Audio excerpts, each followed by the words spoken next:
はい、皆さん、こんにちは。ジローです。本日も僕のポッドキャストを聞きに来てくださり、ありがとうございます。本日もよろしくお願いします。はい、皆さん、お元気でしたか？僕はいつでも元気です。僕は今日めちゃくちゃ元気です。元気なんだけど、このマイクずっと手で持ってると疲れちゃうから、このマイクを固定させて。はい。マイクを固定できました。はい。僕今日はね、元気なんだけど、昨日は全然元気じゃなかったんだよね。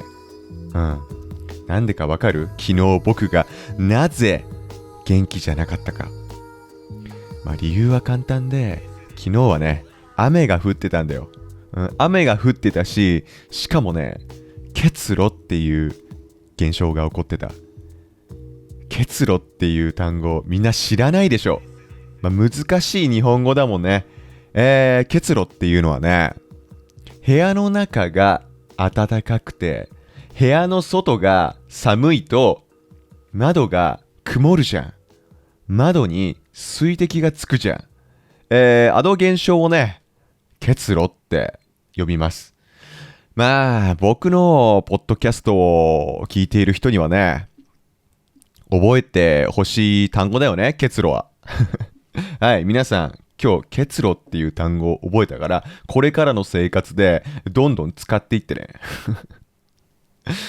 はい、そんな絶好調な私なんですけれども、今日何について話すかっていうとね、人間だったら誰しもが興味ある内容について話していこうと思うわ。で、それが何かっていうと、恋愛です。恋愛。やっぱりね、人間だったら、恋愛について興味あると思うんだよね。そこの君絶対恋愛について興味あるでしょ。多分そこの君はね、特に日本人の恋愛文化について興味があると思うんだけど、やっぱりね、日本の恋愛文化って、海外と比べたら独特なんじゃないかなって思うんだよね。どう思うみんな。僕のね、ポッドキャストを聞いている人の中には、もうすでに日本に住んでるよっていう人もいると思うんだよ。で、そういう人たちはね、日本の恋愛文化が、いかに独特かっていうのを知ってると思うんだけど、その日本の恋愛について、で、今日は話していくよ。で、なんで今日恋愛について話そうかと思ったかっていうとね、実は、リクエストが来たんだよね。リクエストが、僕の、チャンネルに来ました。とある、ポッドキャストの動画にコメントがついたんだよね。二郎さん、恋愛について話してくださいという、そういうコメントがつきました。やっぱりね、僕のポッドキャストをね、いつも聞いている皆さんから、そういったコメントが来たら、やっぱり僕も、みんなが聞きたいような内容を話さなきゃいけないなって思うわけ。だからね、今回は、恋愛について、ちゃんと話していこうと思います。はい。で、やっぱりね、さっきも話したんだけど、日本人の恋愛って、他の国と比べても独特なんだよね。で、なんでこれを、僕が思ったかっていうとね、僕はね、生まれてから、基本的にずっと日本なんだよ。生まれた場所も日本。で、育った場所も日本。一番得意な言語も日本語。だけど、何年か前にね、僕は、留学したんだよね。ヨーロッパに。そしたら、あれやっぱり日本人の恋愛観ってちょっと他と違うのかなって思ったことがあったんだよ。だからね、例えば、このポッドキャストを聞いている人の中に、日本人と恋愛したいなっていう人がいるとすれば、そういった人たちに正しい情報を伝えたい。うん。こうやってね、日本語に関するコンテンツを、ネット上に、毎日っていうか、いつもアップロードしてるとね、コメントが来るんですよ。日本人の彼氏、彼女が欲しいですとか、日本人の彼氏、彼女を作るにはどうすればいいですかとかね。そういう恋愛に関するコメントが来るんですよ。僕のチャンネルに。うん。だけど、わかるよ。君たちが日本人の彼氏とか彼女が欲しいっていう、そういう気持ちわかる。うん。日本人の中にもね、例えばアメリカ人の彼女、彼氏が欲しいって思う人とか、韓国人の彼氏、彼女が欲しいって思う人いるからね。うん。そういう人っているよね。うん。だけどさ、例えばね、君が日本人と恋愛したいなって考えたとしても、日本人がどういう恋愛観を持ってるかっていうのを知っとかなきゃいけないんだよ。うん。だからね、僕が、今までね、ずっと日本で暮らしてきて、日本の文化について、たくさん知ってる僕がね、みんなのために正しい情報を伝えようと思います。うん。だから今回のポッドキャストはね、そういった日本人と恋愛したいな、みたいな人にとっては、すごい有益なポッドキャストかもしれないわ。うん。でね、これはね、世界的な流れなのかもしれないんだけど、やっぱ日本人の中で恋愛の優先順位って年々下がってきてる気がするんだよ。いや、これは本当に思う。だってさ、一人でもぶっちゃけ楽しめる時代じゃん。でしょ？だって、マインクラフトみたいなさ、すごい楽しいゲームとかあるじゃん。うん。僕の動画でね、マインクラフト実況あるので、それも皆さんには見てほしいんだけどさ。あとは、SNS とかね。うん。僕もね、最近気づいたら TikTok 見ちゃってたりとか、Instagram 見ちゃってたりするんだよね。うん。で、気づいたら30分とか、そんくらいの時間が経ってしまっていることはあるんだよね。うん。で、あとはね、YouTube 見たらさ、楽しい動画いっぱいあるじゃん。うん。この動画も楽しいよね。この僕の動画もみんな楽しんでくれてると思うんだけど、うん。あとはね、日本で結構やってる人が多いのが推し活だよね。推し活。みんな推し活が何か知ってるから、推し活っていうのはね、好きなキャラクターとか、好きな人物とか、俳優とかを決めて、その人のコンサートとか、イベントとか、グッズ購入にたくさんのお金を使うことなんだよ。で、この推し活めっちゃ流行ってて、で、特にね、アイドルに対してやってる人が多いね。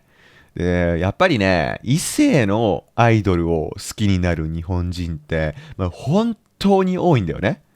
うん。で、異性のアイドルを好きになるっていうことだから、アイドルへの推し活ってね、疑似恋愛だって言われることもあるの。でもそうだよね。日本人から、イケメンとか美女って呼ばれる人を好きになって、その人のためにお金を使ってるから、なんか本物の恋愛みたいだよね。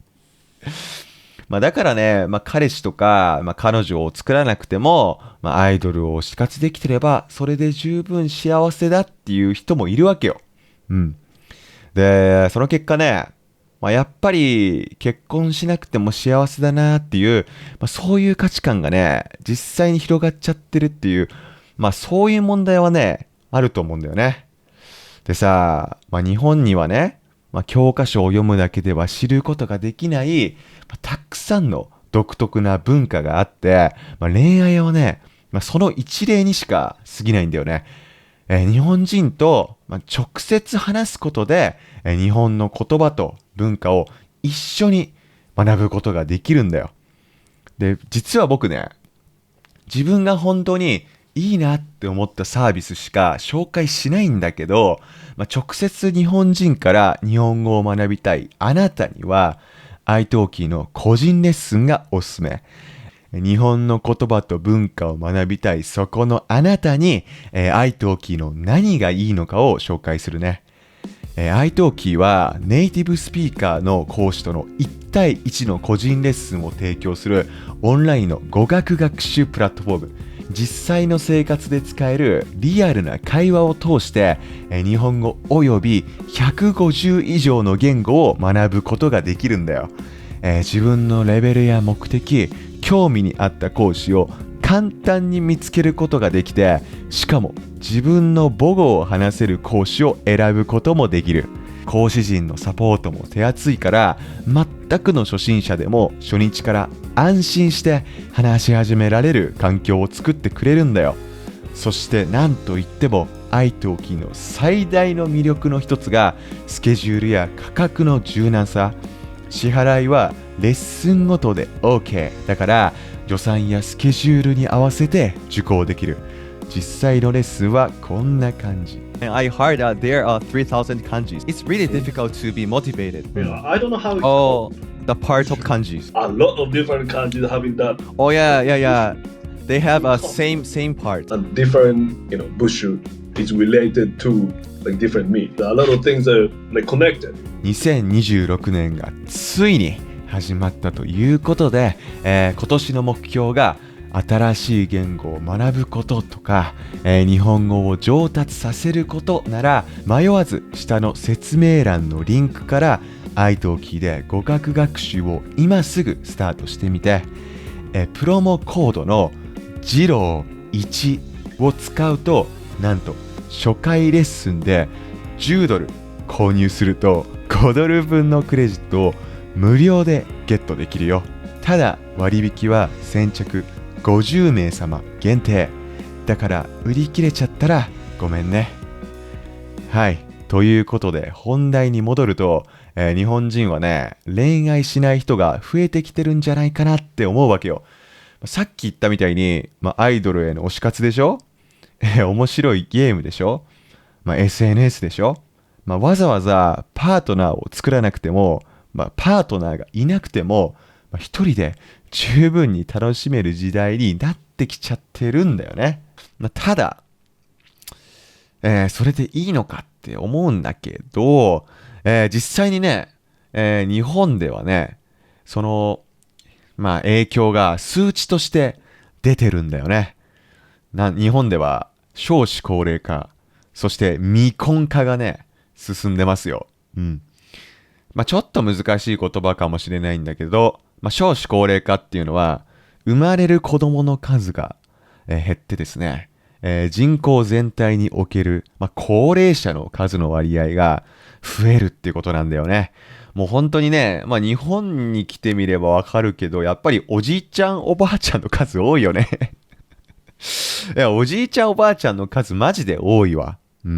特に田舎に行くと顕著。マジで。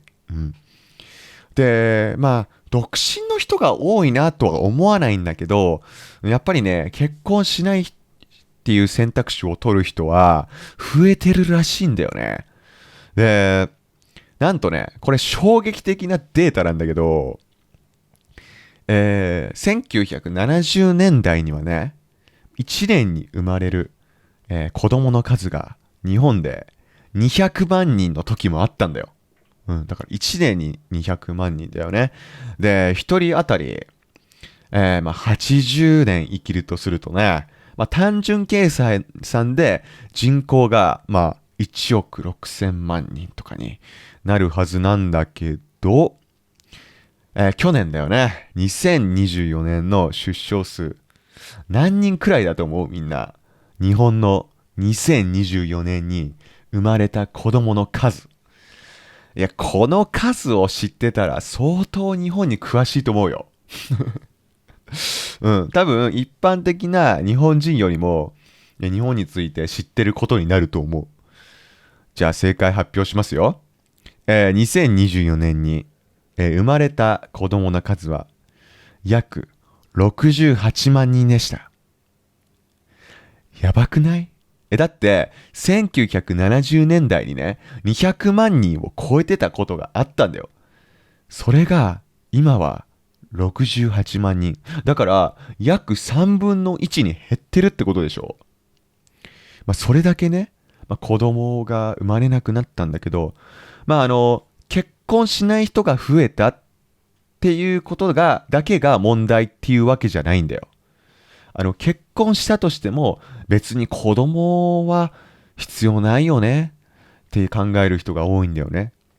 今はね、犬を飼っている家庭も多いよね。赤ちゃん、人間の赤ちゃんも可愛いけど、犬の赤ちゃん、猫の赤ちゃんも可愛いから、動物を飼ってね、そういう動物を、人間の子供代わりというか、夫婦でね、一緒に育てることを楽しむっていう人も増えてきてると思うんだよね。うん。ちなみにみんなは犬派、猫派、どっち？犬と猫どっち好き？いや、僕はね、完全に犬派。うん。犬の方がさ、可愛くない？なんか、猫ってなんかさ、頭いいじゃん。で、なんか、犬の方がさ、アホな感じがして、可愛くない？家にさ、帰ってきた時に、僕が家に帰ってきた時に、玄関までテンションが高い状態で来てくれるでしょ。あれめっちゃ可愛くない？うん。で、僕はね、だから将来は、ペットを飼うなら、犬かなっていう風に考えてるんだけど、みんなもそう？うん。全然本題とは違う話をしちゃってるんだけど、だからとにかくね、数値でもわかるように、子供の数も減ってます。結婚しない人も増えてます。はい。そして、なんとね、結婚する年齢もどんどん上がってきてるっていうのが現状なんですよ。うん。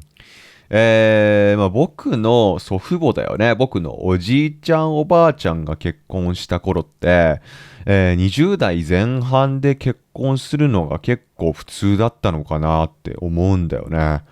もちろんね、10代後半とかで結婚する人もいたと思うんだけど、ただね、その結婚する年齢っていうのもね、どんどん上がってきて、今はね、もう30歳超えてから結婚でいいやって思っている人が本当に多いと思う。これはね、結構男女差があるね。うん。でも全体的にね、結婚に対する関心って、昔と比べたら、下がってきてるんじゃねえかなと、僕は思っております。うん。で、じゃあ、今までね、こうやって、日本人の、恋愛というか、うん、諸問題みたいなのを、諸問題みたいなのを話してきたんだけど、じゃあ本格的に恋愛について話しますか。うん、で、日本人って、パートナーとどういうところで出会うんだろうね。どういうところだと思う？でも、これは、他の国ともあんまり変わらないのかな。昔はっていうか、今も、結構当たり前の出会いの場なのが、学校とか職場とかだよね。他にあるのはね、知人の紹介とかだよね。で、やっぱり同じ学校だとね、同じクラスになって、普段からたくさん話したりするじゃん。うん。で、例えばだけどさ、隣の席になったとしたら、結構やっぱり結構頻繁に話すことになるでしょ。そしたら、その相手のいいところが見えてきて、あれもしかして僕この人のこと好きかもしれないとか、そういうふうに思ったりするよね。うん。あとは、同じ部活に所属していたりとかするとね、いい出会いになるかもしれないよね。例えばだけど、吹奏楽部に所属して、片方の人がね、吹奏楽初心者で、もう一人が結構吹奏楽について詳しかったりするとね、その楽器の使い方について教えたりしてると、そうしてる間にね、会話が増えてきて、恋愛に発展するっていうこともある。うん。で、やっぱり、学校ですごい微笑ましいなって思うのは、学校の帰りに一緒に帰ったりするカップルを見ると、可愛いなって思うよね。恋愛してていいなっていう風に思うよね。うん、微笑ましい。今は僕はね、もう20代になっちゃったからさ、その学校での恋愛とかっていうのはもう絶対に、経験できないんだけど、高校生とか中学生とかね、たまに道を歩いてるカップルがいるんですよ。うん。で、なんか、初々しい感じがしてね、ああ、この二人なんか可愛いなとか、思ったりするんだけど、あとはね、学校だとね、えーバレンタインの日に好きな人にね、チョコレートをあげたりするんだよね。で、チョコレートをあげるときに、告白をしたりするんだよ。例えば、好きな人の、机の中に、手紙を入れておくんだよね。今日、放課後、屋上に来てください、みたいな。そういう手紙を入れておいて、で、その手紙を見た相手が屋上に来て、その時にチョコレートを渡して、実は好きだったんです。みたいな告白をして、カップルになるみたいなパターンもあるよね。いいね。なんか青春で甘酸っぱいね。こういう話。うん、ごめん。今日すごい甘酸っぱい話しちゃってるね。うん。で、あとはね、今まで話したのは、学校での恋愛だよね。うん。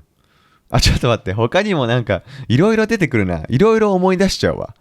うん。こういう恋愛をしてる人がいたなっていうのを思い出すんだけど、例えば、カップルでよくあるのはね、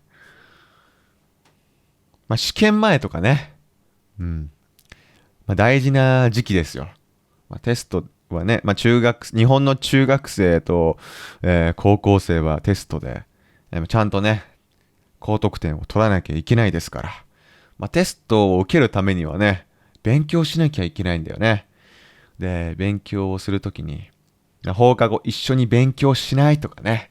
で、片方がもう一人の人に勉強を教えたりしてね。それはすごいね、いいよね。うん。好きな人とね、一緒に勉強するみたいなのをね、日本の中高生はよくやることなんじゃないかなと思います。はい。で、今は、学校での話をしたんだけど、さっき話したみたいに、恋愛の場になるのって、学校だけじゃないよね。やっぱりその、年が上がってきますとね、職場もね、恋愛の場になりますね。やっぱり学校と同じで、普段から一緒に密に仕事をしてたりとか、やりとりをしてると、恋愛関係になることも多いよね。仕事終わった後に一緒にデートに行こうとかね。そういう風に、愛を育むということもできると思うんだけど、そういう場所による、出会いっていうのもある一方で、知人の紹介っていうのもカップルが出会うきっかけの一つだと思うんだよな。最近になってね、何かいい人いないですかとかね。うん。僕に会う人いませんかとか、そういうことをよく聞くようになるっていうか、そういうことをよく言われるようになった気がするわ。うん。やっぱり、自分が知ってる人の紹介とかって、一番安心できない例えばさ、なんかいいレストランを探してるんだよね、みたいに友人に聞くことよくない？自分の友達が、このレストラン良かったよとか、このこの、ちょっとあんまいい例思いつかないんだけど、例えばさ、友達がこのレストラン良かったよとか言ってると、そうなんだ、自分も行ってみようっていう気になれない？うん。自分が知ってる人にからの情報ってめちゃめちゃ信頼できるじゃん。うん、でしょ？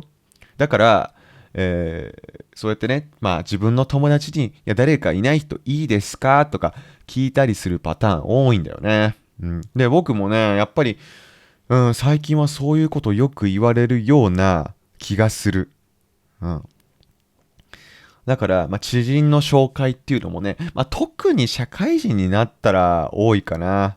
やっぱりね、社会人って時間ないんだよ。新しい人と出会う時間っていうのがあまりないと思うんだよね、社会人って。うん。学校に通っていた頃ってね、まあ、学校にたくさんの人がいるから、まあ、なんだろうな、新しい出会いになったりすること多いんだけど、まあ、いつも同じ職場に通ってる。まあ、家から職場の行き来を毎日してるだけだと、なんか新しい人に出会わないじゃん。まあ、職場のいつも同じメンバーとしか関わらないことが多いと思うんだよね。だからやっぱり、自分に合う人いないかなとか、まあ、自分と共通の趣味がある人いないかなとかって考えたりすると、まあやっぱり自分でまあ、探すよりも他の人から紹介してもらった方が、まあ、効率がいいっていうこともあるよね。うん。で、まあ、効率の良さを重視するならっていうのもあるんだけど、最近はね、まあ、とある出会いの手段がね、まあ、急拡大してますよ。最近は、マッチングアプリによる出会いが本当に増えた。いや、もう本当に増えたよ。いや、マッチングアプリやってる人が増えた。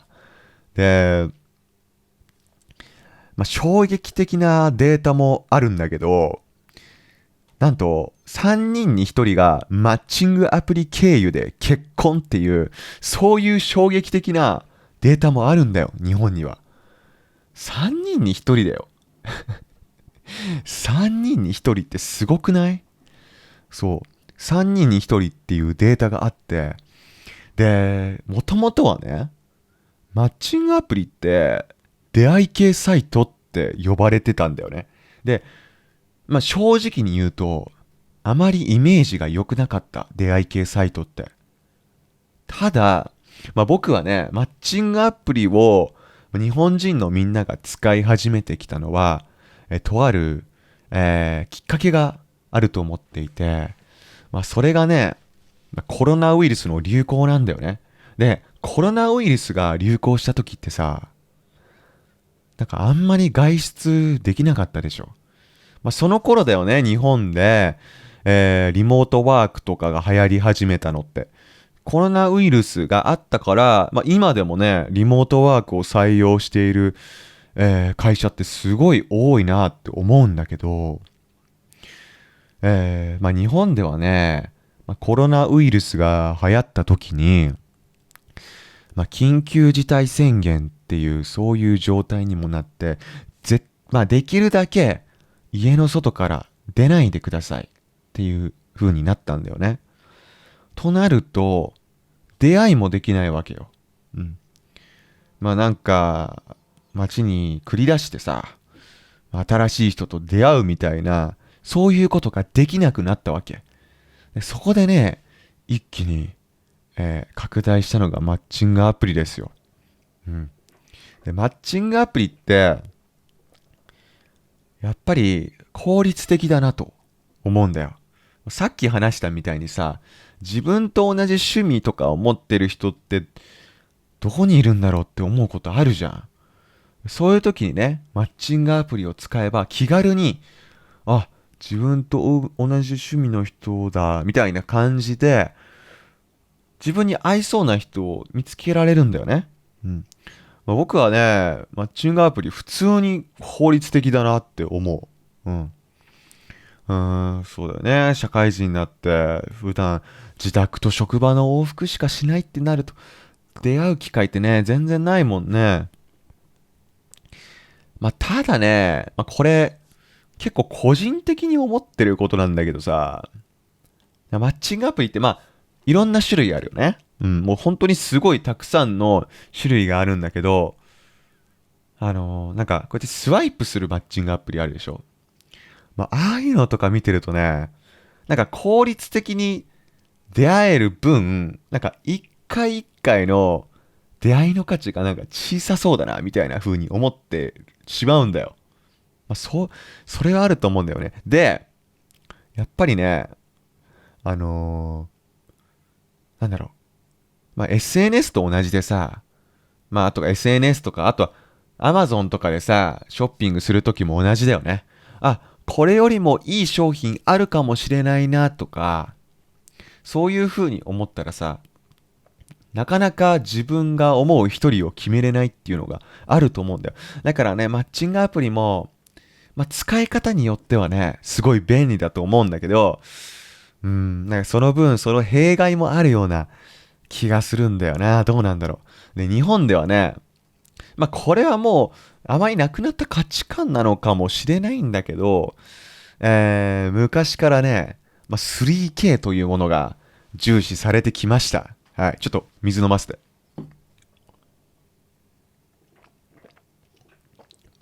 はい、3K というものがね、日本では重視されてきたんだけど、みんな何だと思う？どういう時に、重視されるかっていうとね、女性が、男性を見極めるときにその 3K という条件がね、重要視されてきました。うん。全員の女性がそうだということを言いたいわけではないんだけど、一般的に、そういう価値観がね、特に昔の日本ではあったんだよね。はい、3K。何かというとですね、高身長、高学歴、高収入です。はい。高身長、高学歴、高収入。わかるよね？もうみんな理解できたでしょ？まずは高身長。高い身長の人をね、好む人が多いらしいんですけど、ちなみに日本の男性の平均身長170センチ。うん。だからね、で、一般的に日本で高身長って言われるのは180センチだね。180センチより、身長が高いと、高身長かな。うん。お。今ね、多分、このポッドキャストを聞いてる人の中で、ガッツポーズした人いると思うんだけど、特にね、オランダに住んでるそこのあなた。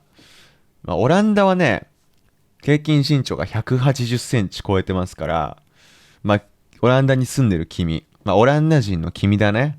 日本に来たら、高身長の条件はもう達成してると思う。うん。おめでとう。はい、高身長が重要です。で、次が、高学歴。はい。学歴社会ですね、日本はまだまだ。うん。学歴社会なので、日本でね、頭がいいと呼ばれる大学はね、東京大学とか、京都大学とか、他にもね、いろいろ大学はあるんだけど、学歴フィルターっていう言葉があるくらい、就職するときはね、学歴が重要になると言われている、日本なんですけれども、学歴が高いほど、高収入な職に就きやすいっていう風に、日本では言われてるんですよ。うん。あとは賢い人がいいなって思う人もいるかもね。これもね、でも、諸説あって、学歴がいいから、高収入なんだっていう意見と、高収入を得ることができる人は、学歴いい大学に入れるくらい頭がいいっていう、そういう、二つの考え方があるんだけど、とにかく高学歴っていうのも重視する人がいます。三つ目はね、高収入だよね。でもやっぱり将来結婚するって考えると、生活がね、安定している、経済的に、何も不自由がない人と結婚したいっていう、そういう気持ちはわかりますよね。うん。そう、そんくらいね、いろいろあるんですよ。やっぱりこういう人がいいなとかっていう時は、条件がいろいろある。うん。で、そうやってね、人を見極めていくわけなんだけど、この人いいなって思ったら、付き合うためには、とあるステップを踏まなきゃいけないんだよね。それが何かというと、さっきの学校の話をした時も話したんだけど、告白ですよ。告白。これ海外との違いだと思う。日本ではね、好きな人と付き合う時ってか、付き合うには告白というものをね、経験しないといけないんですね。告白がもしなかったとしたら、付き合ってるとは言わないんだよね。国によってはね、気づいたら彼氏、彼女の関係になっていたみたいなことってあると思うんだけど、日本ではね、告白っていうものが行われて初めて付き合っているっていう状態になるんだよね。で、さっきね、学生の話をしたときに、バレンタインの日にチョコレートを渡して告白するみたいな、そういうことを話したんだけど、告白するときはね、言わなきゃいけません。何かをね。別に、どっちから言ってもいいんですけど、付き合ってくださいとかね、私の彼氏になってください、彼女になってくださいみたいなことを言うんですよ。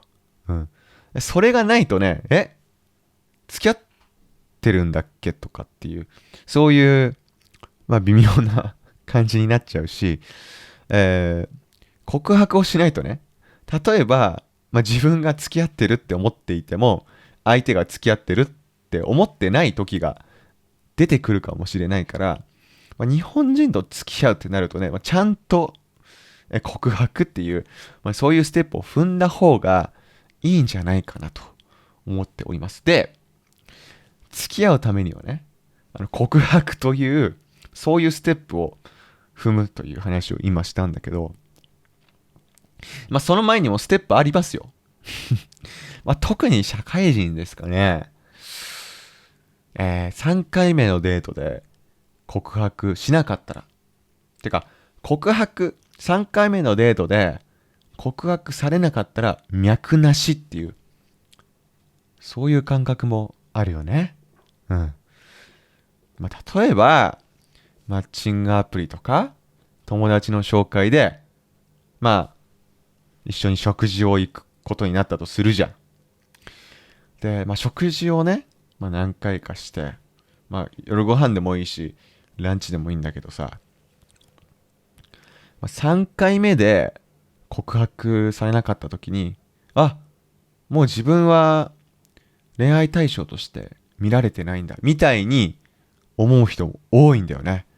で、日本ではね、ご飯に行った数ってすごい大事だなと思っていて、夜ご飯でも昼ご飯でもいいんですよ。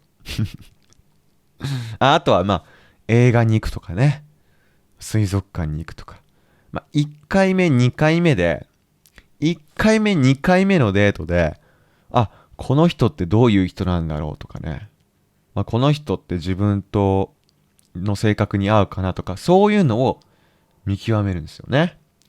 で、3回目に会う時に告白するかどうかっていうのを決めるっていうね。だから1回目の、食事で、ね、を行った後に、その2回目の予定ができるかどうかも大事だね。そもそも。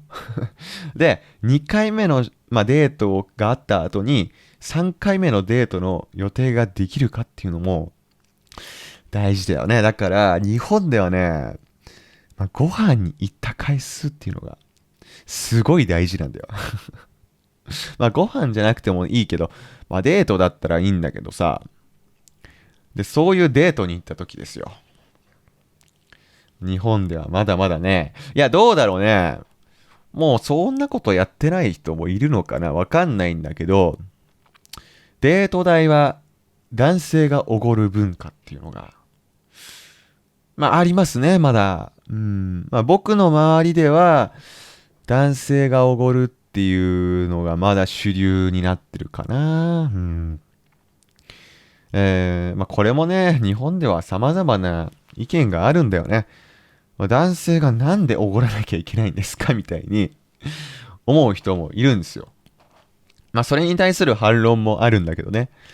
まあ女性はだってメイクとか服とか美容でお金と時間がかかってるから別に男性からおごられるの普通じゃないかみたいな、まあそういう意見もあって、まあこれってね、結構終わりがない議論っていうか、日本でよくある議論なんですよ。男性はおごるべきなのかっていうね。結構これね、X とかで、もう結構な頻度で話題になる議論ではあるんだけどさ、まあ僕個人としては、まあお金がある方が払えばいいとは思うんだよね。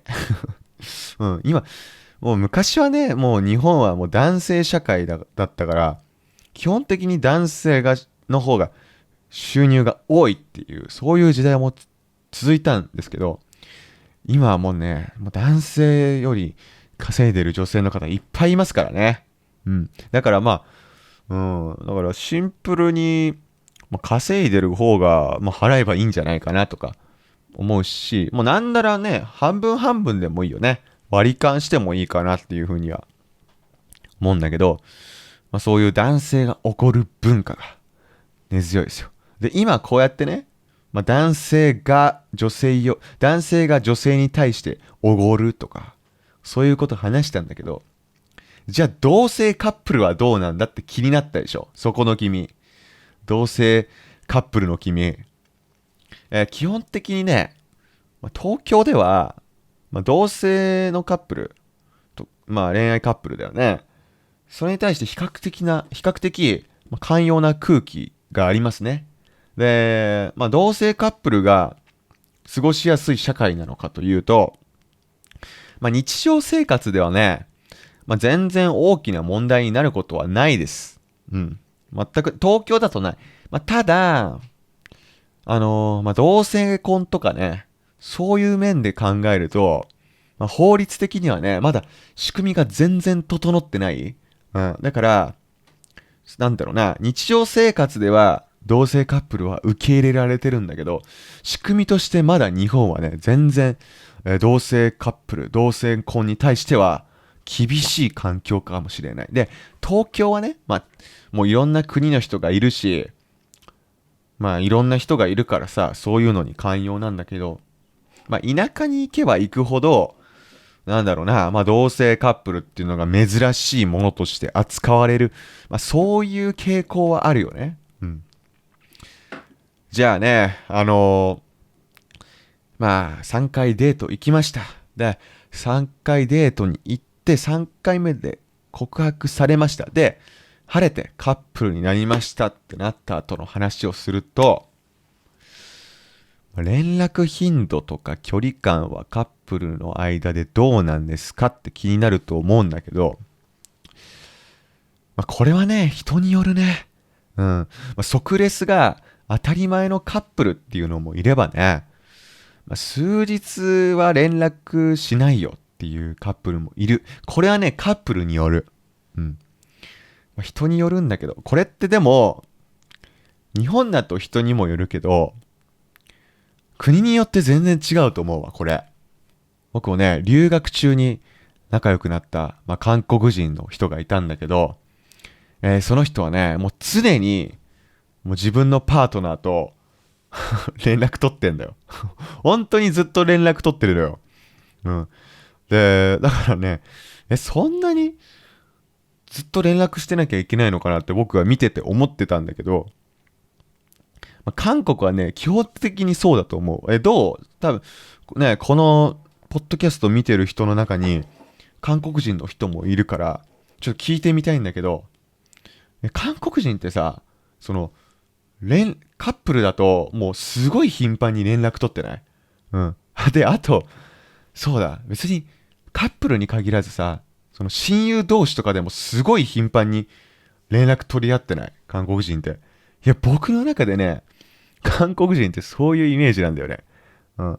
まあ、日本はやっぱり即レスしないとダメだよっていうカップルもいれば、まあ別にね、数日メッセージしないだけは何も感じないよっていう人もいるんだけど、まあ、自分の相手がね、今何してるんだろうっていうようなことを、すごい気にする人っているよね。うん。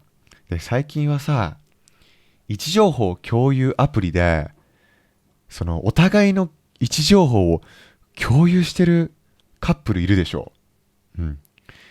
あれちょっと僕信じられないんだよな。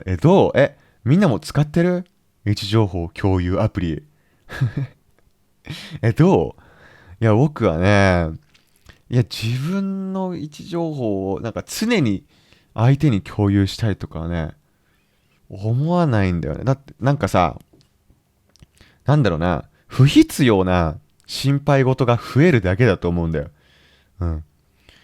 例えばさ、なんて言うんだろうな、自分のパートナーが繁華街に行ってるっていうことをね、位置情報共有アプリで見たときに、今何してんだろう。なんか他の異性から誘惑されてないかなとか、そういう風になんかいちいちさ、心配になっちゃうんじゃん。まあ、それだったら、位置情報とかね、共有しなくていいんじゃないかなって思うんだけど、ど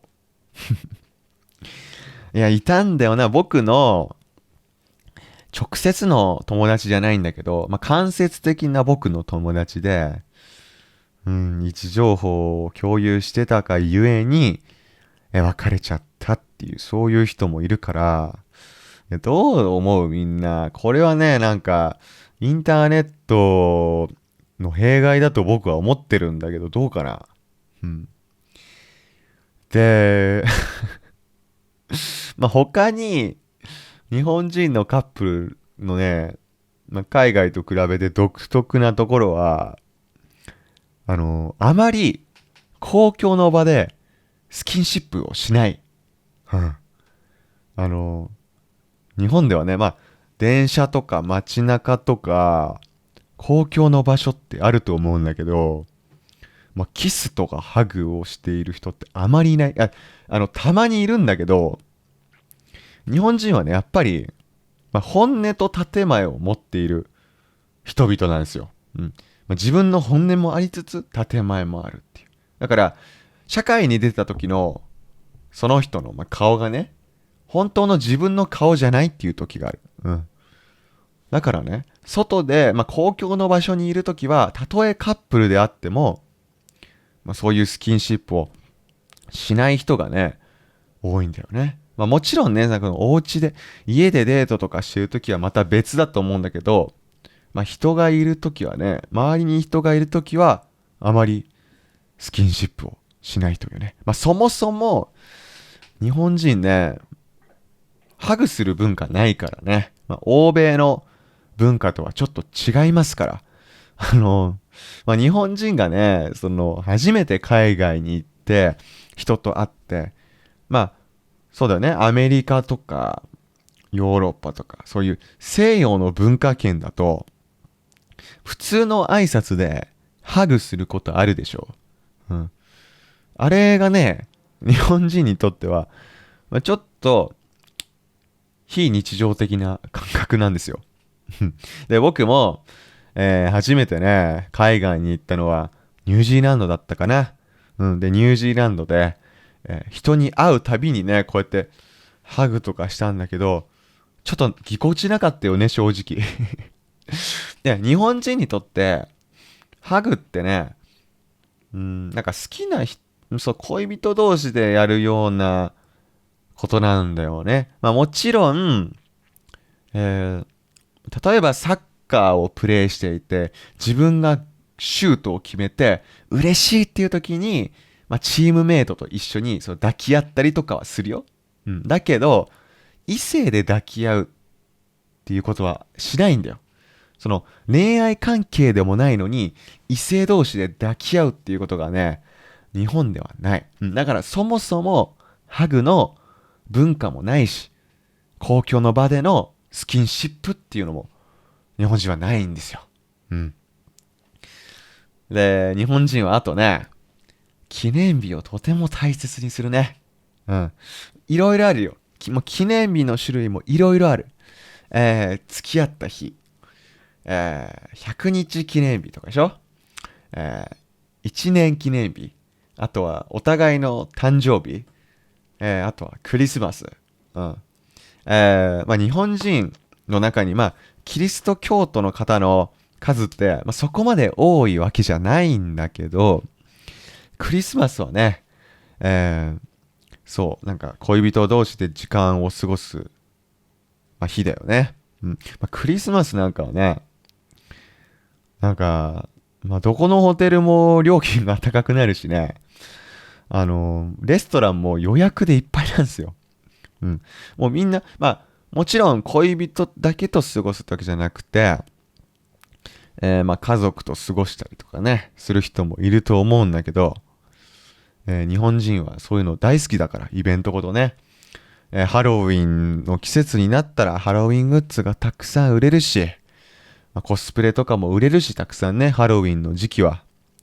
で、まあ、クリスマスになったらね、もうレストランは予約でいっぱいだし、みんな鶏肉食べるしっていうことで、まあ、クリスマスは、そんな感じなんだけど、まあ、その記念日にね、なんか一緒に会ってデートするみたいなこと多いかもね。で、まあ、ちゃんとね、あるんですよ。その記念日アプリみたいなのが記念日アプリみたいなのがあって、通知してくれるんだよね。今日は何日記念日ですとかね。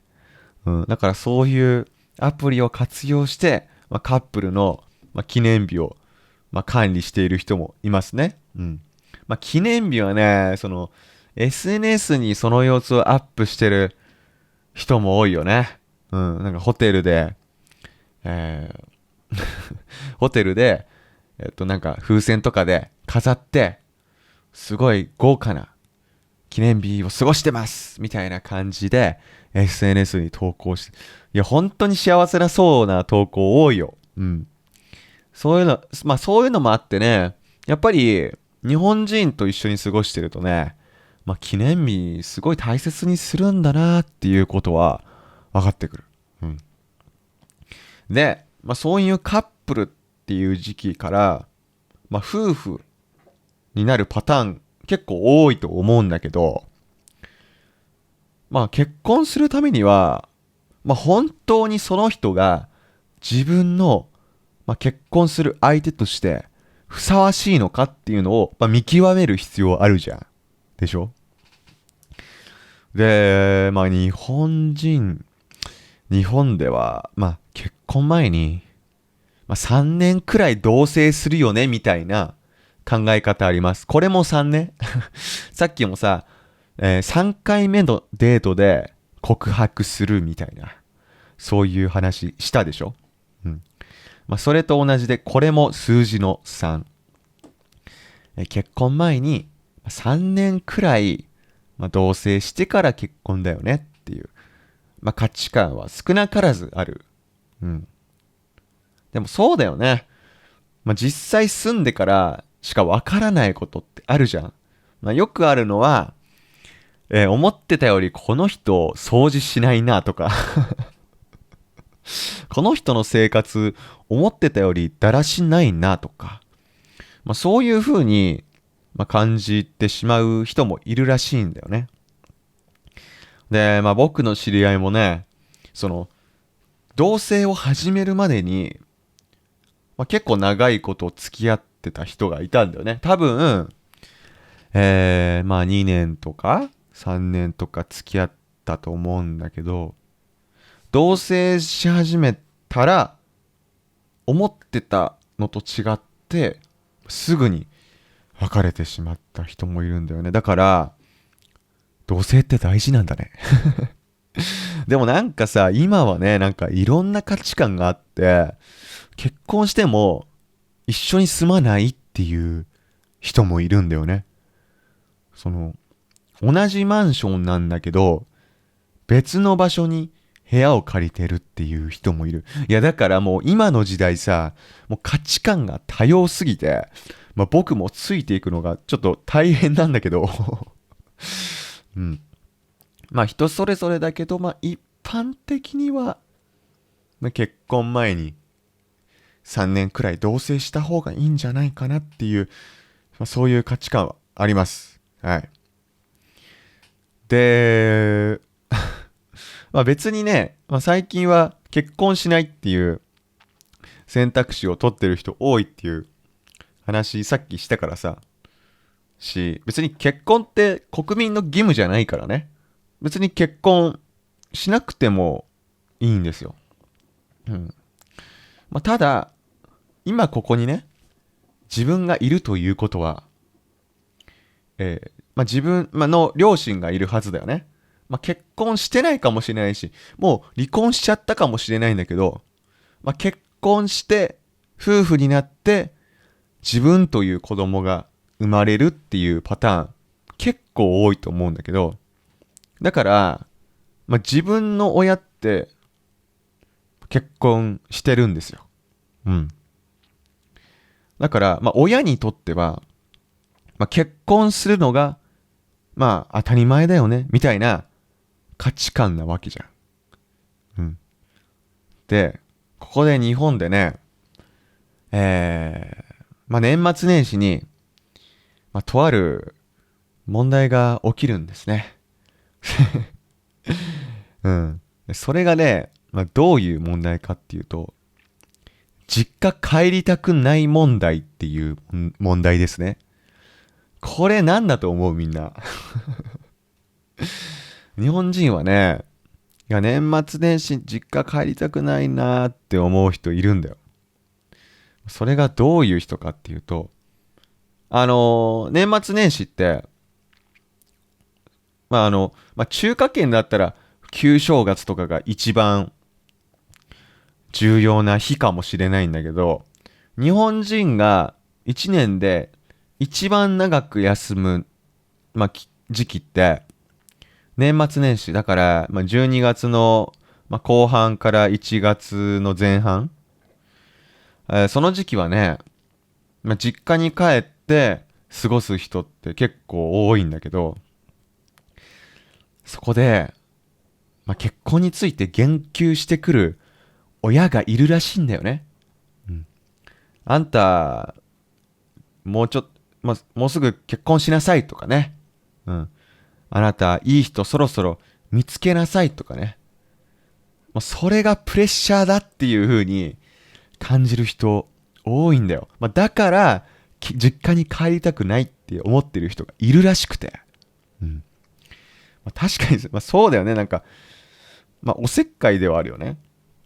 で、例えば自分がもう結婚なんかしないとか、別に結婚はもう10年後とか20年後でいいんだっていう、そういう風に思っている人なら、その親からそういう風に圧力をかけられても、特に何も、感じないかもしれないんだけど、例えば、自分は本当に結婚したいのに結婚できない。そういうもがいてる時期にそうやって親に言われるとさ、なんか追い打ちみたいな感じになって、気分が悪くなるのもわかるよね。だからね、そういうのがあって、実家帰りたくないなって思っている人がいるらしいんだけど、そんな人に対してもね、出会いの場は提供されるべきなんではないかと国は思っておりまして急に国の話になるんだけどさ、日本で少子化がやばいっていう話したでしょ。でしょ。だからね、もう日本政府、そして地方自治体ももう躍起になってその少子化対策のためにお金をたくさん使ってるわけで、それでね、そういったお金でマチコンっていうのを開催してる自治体もある。マチコンって何かわかる？その町で開催する、合コンなんだけど、基本的に出会いを求めている人だけを集めて、交流させるっていう、そういうイベントだね。そういうのに本気で税金が使われてるんだよ。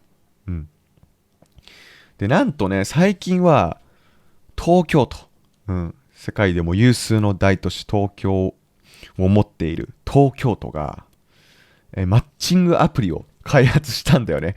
面白いよね。行政がマッチングアプリを開発して提供しているというね。まあ、そうやってもう国とか地方自治体がもう必死になってもう日本人に新しい出会いを提供しないといけないっていう風に思ってるんだよね。まあ、ただなんかさ、そういう少子化対策をさ、その税金を投入して行うのって意味あるのかな。どうなんだろうね。なんか日本以外もその少子化に悩んでいる国ってたくさんあるでしょ、まあ、だけどなんか日本以外の国でもその税金を投入して少子化が改善したみたいな例を僕は見たことがない気がしてて、いやだからね、なんかお金を投入したからといって改善される問題じゃないんじゃないかなって僕は思ったりするんだよな。みんなどう思う？いやだってさ、このポッドキャストの冒頭に話したみたいに、もうなんか一人で生活してても十分に楽しいからもう結婚しないって決めてる人が多いんだと思うんだよね。僕は個人的な意見ですけど。だからなんかそういうなんか頑張ってお金を使ったからといって解決できるようなそういう単純な問題じゃねえんじゃねえかなとは思ってますね。はい。ということで、どう今日のお話。うん。なんかずっと笑いながら、ポッドキャストを録音しちゃったんだけど、楽しかった。なんか、まあ、僕もね、なんか話してて楽しかったわ。だから、まあ、みんなも、まあ、こういう話を二郎さんにしてほしいなとか、そういうことがあったらね、まあ、ぜひ、まあ、コメント欄に書いて、で僕もね、まあ、その内容に興味があったら、まあ、それについて話す、まあ、ポッドキャストをね、収録しようかなと思いますので、ぜひ皆さん、どしどし、リクエストを送ってください。はい。はい。ということで、本日のポッドキャストはこれで終わりにしようと思います。皆さん、次回のポッドキャストも楽しみにしていてください。それじゃあ今日はこれで終わります。バイバーイ。